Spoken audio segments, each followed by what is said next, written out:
All right, as you can see, we are at the Hannity big board tonight for a very special reason. Tonight, you see all this? All this here? We're going to untangle the giant web of Clinton's scandals and corruption.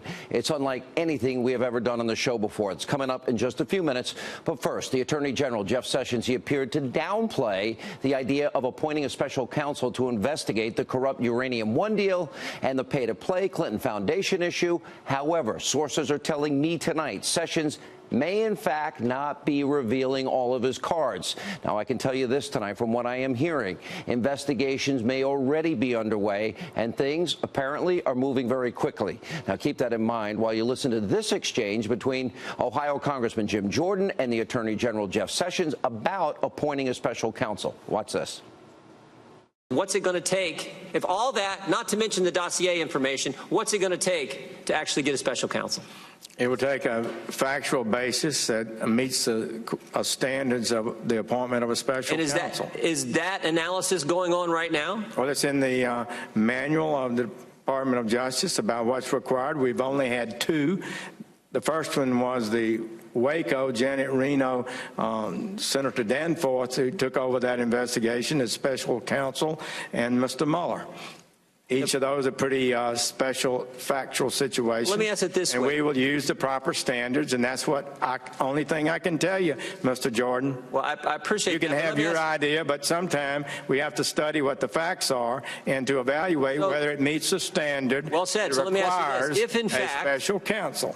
All right, now the Department of Justice has since put out a statement tonight to further explain Attorney General Jeff Sessions' comments. It says, quote, the Attorney General was clarifying the legal basis for appointing a special counsel, not passing judgment on whether it applied in any specific investigation.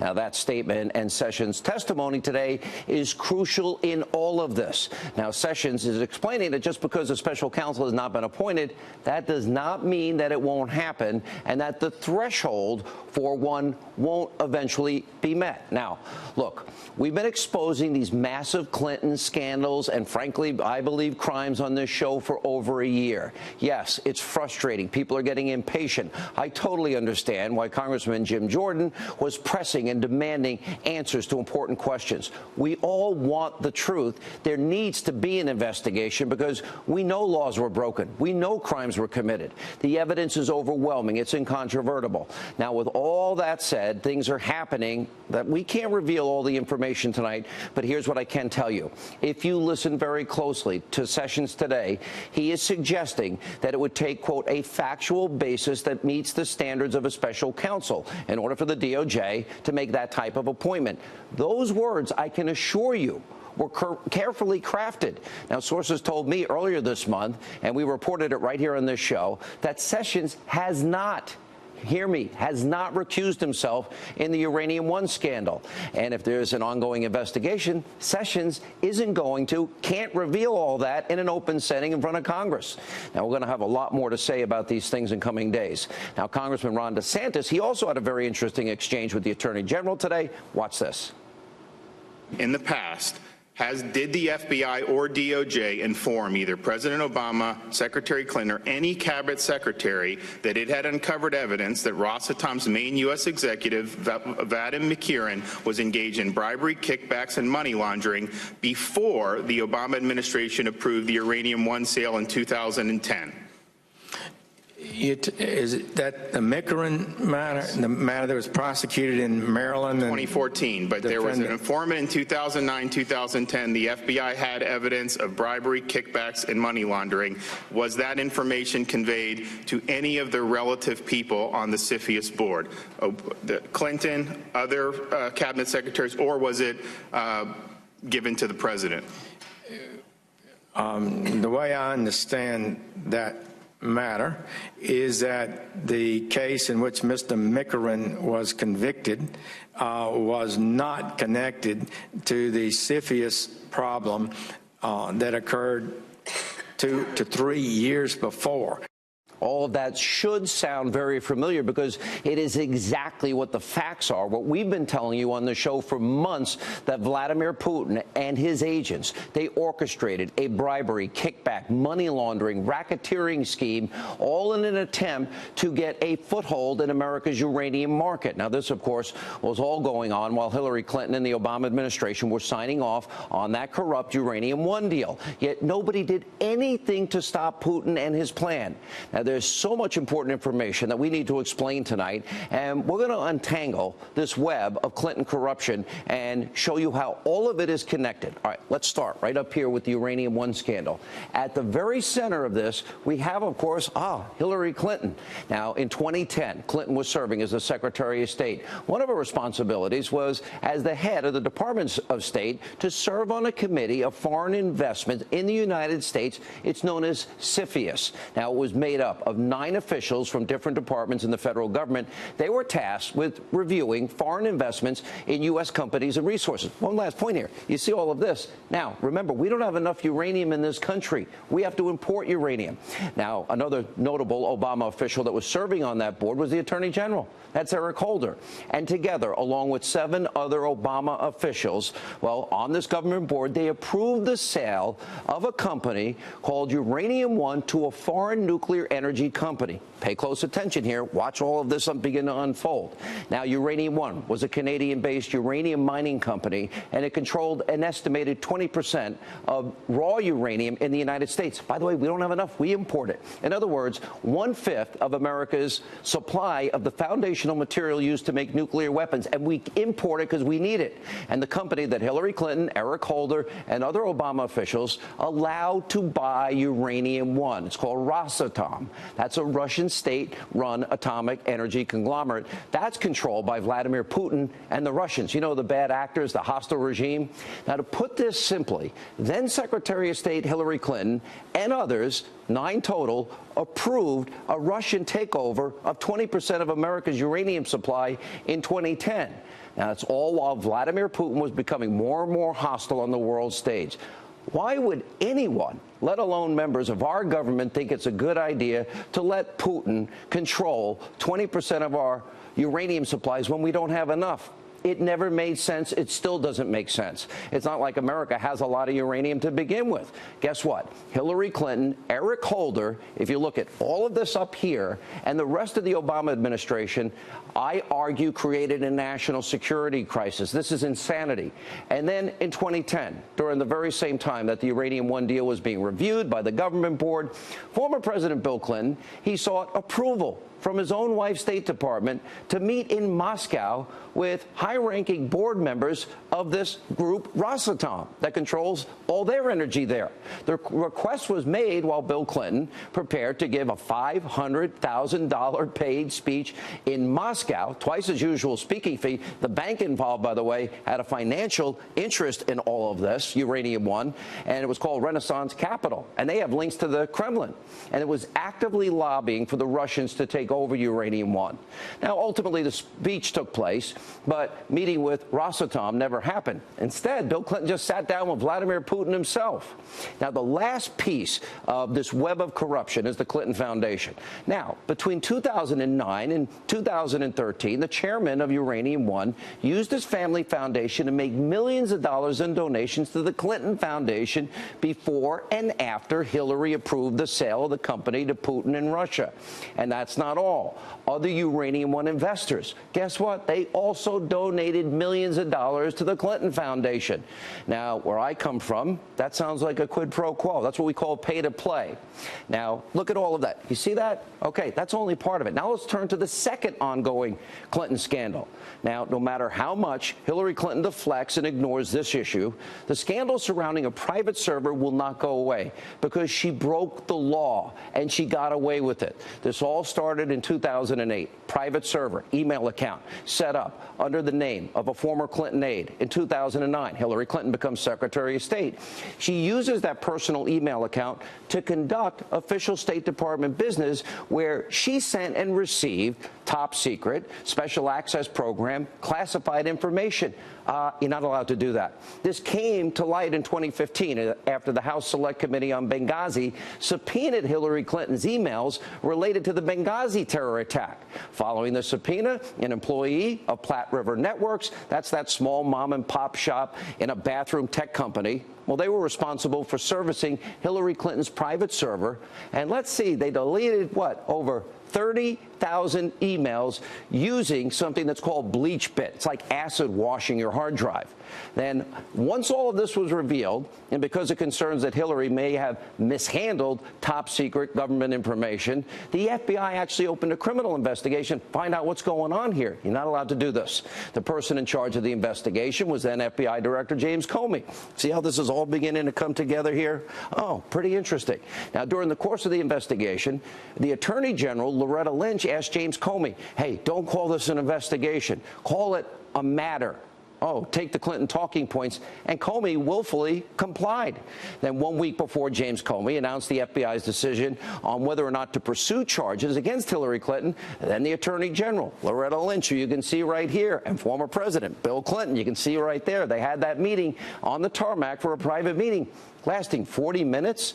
When pressed about it, Lynch said, oh, we were only talking innocent small talk about golf and our grandchildren. And then after a week of this meeting, a week after, Comey announced the FBI would not recommend charges for Hillary Clinton, even though he spent a good 13 and a half minutes explaining how Clinton had top secret, special access program, classified information stored on that unsecured server that anyone could have hacked. And by the way, we believe 5 foreign intelligence agencies did. And we also since found out that the original draft of Comey's announcement, well, it described Clinton's actions as grossly negligent. Okay, that is the legal standard. But then after 3 drafts, it was changed to extremely careless. They didn't want to cite what the actual law said. And we also know that Comey made his decision not to recommend charges against Clinton before he ever interviewed the key witnesses in the case, including Clinton herself. The fix was clearly in. And that's why all of this here needs to be investigated. Look how important. Look how this all begins to tie together. One common thread? Hillary Clinton. Now, our third scandal involves Fusion GPS and the fake news Russian propaganda anti-Trump dossier. Now, of course, at the very center of this scandal, there you go, it's Hillary Clinton again. And during her failed run for the White House, the Clinton campaign paid millions and millions of dollars to a law firm. It was named Perkins Coie for legal fees. Now, the Clinton-controlled DNC also paid millions of dollars to this same very law firm during that same period. A lawyer within the firm then employed a consulting company, you've heard about it, Fusion GPS, which in turn utilized the services of a former foreign spy. There's Christopher Steele. Steele used the current and former Russian government sources to create the now infamous, totally discredited, fake news, Russian lies, propaganda, misinformation dossier. That was all in an attempt. They paid for it. She paid for it to influence you, the American people, and the election, and lie to you and propagandize to you. Now, prior to the election, this dossier was secretly shopped around, eventually ended up in the hands of Senator John McCain. McCain passes the document to the FBI Director, James Comey, and now there are concerns that this fake dossier was used as evidence in order to justify a Russia collusion investigation into the Trump campaign. In other words, was this dossier actually used in a FISA court to get a warrant to surveil the Trump campaign or an opposition party? This dossier was not made fully available to the public until BuzzFeed ended up publishing it on January 10th of 2017, well after the election. Well, now we turn our focus, see this? Another one, another troubling scandal, and questions that are raised over a former Democratic IT staffer. Now, we begin this time with Florida Congresswoman Debbie Wasserman Schultz. Change of pace, one of Hillary Clinton's top allies in the Democratic Party.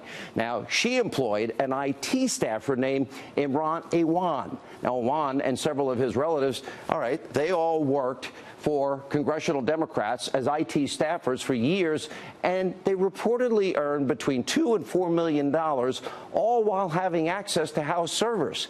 And earlier this year, well, news broke of an investigation into One and his family. They were double billing. How did they do that? And stealing House equipment. Democratic lawmakers rightly fired One and his relatives, and he was denied access to the House servers. But as Fox News has reported, Debbie Wasserman Schultz, she kept him on her payroll. Then in March of this year, Owan's wife and their children flew to Pakistan, where Owan had been sending a lot of money. And finally, Owan was arrested in July at Dulles Airport in Virginia. He was trying to board a flight to Pakistan and was charged with bank fraud, all while some fear that he was responsible for exposing House Democrats' information online. Now, meanwhile, Debbie Wasserman Schultz is defending her decision to keep this guy on the payroll despite the fact that he was under investigation and only fired him after his arrest. And now, in tonight's final, if you will, scandal, we have more shocking evidence when it comes, she's back, to Hillary Clinton as it relates to the fix being in. The Democratic Party is now in disarray following revelations that Hillary Clinton rigged and stole the 2016 primary. Now, this scandal started all the way back in 2015 when Hillary Clinton declared her candidacy for president. Now, at the time, one of Clinton's strongest supporters was none other than Congresswoman Debbie Wasserman Schultz. She was serving as the chair of the Democratic National Committee. Hillary Clinton, well, she wanted nothing more to be president. But the socialist senator from Vermont, Bernie Sanders, he was standing in her way. Poor Bernie, right? The primary fight was close. And in July of 2016, just days before the Democratic National Convention, WikiLeaks releases thousands of emails allegedly hacked from key DNC staff members. Those emails, they exposed how the DNC was working against him. The fix was in for her. Now, in response to the DNC hacking, well, did Wasserman Schultz and the DNC go to the FBI to investigate alleged cyber attacks? No, of course not. Why would they do that? Instead, they hired a law firm. Again, Perkins Coie. Sound familiar? Remember them? That's the same law firm from the discredited Fusion GPS anti-Trump dossier. They're the ones that were connected there. And as you can imagine, people were outraged over what was discovered in the leak, and Wasserman Schultz, she had to step down on the eve of the convention. She was replaced by Donna Brazile. Donna Brazile just wrote a book. In that book, Donna Brazile slammed Wasserman Schultz, as you can see here, and by saying that she let Clinton headquarters in Brooklyn do whatever they wanted. They were running the DNC. She revealed that a secret contract existed between the Clinton campaign, right here, and the DNC. And Brazile exposed how Hillary Clinton and her campaign had total control of the DNC's finances, strategy, personnel decisions, budgeting, data analytics, and mailings. And for all of you who would have voted for this man, Bernie Sanders, you were cheated. The DNC sold you out, and Clinton literally stole the primary election. Look, these are all massive scandals. For years, we have been warning you about the web of corruption committed by the Clinton crime family that they've gotten away with for decades. And now, take a look at this. It shows the entire scale of the Clintons' willingness to do anything and everything to gain power and wealth at all costs. Look at this. Pretty amazing. There's so much to investigate.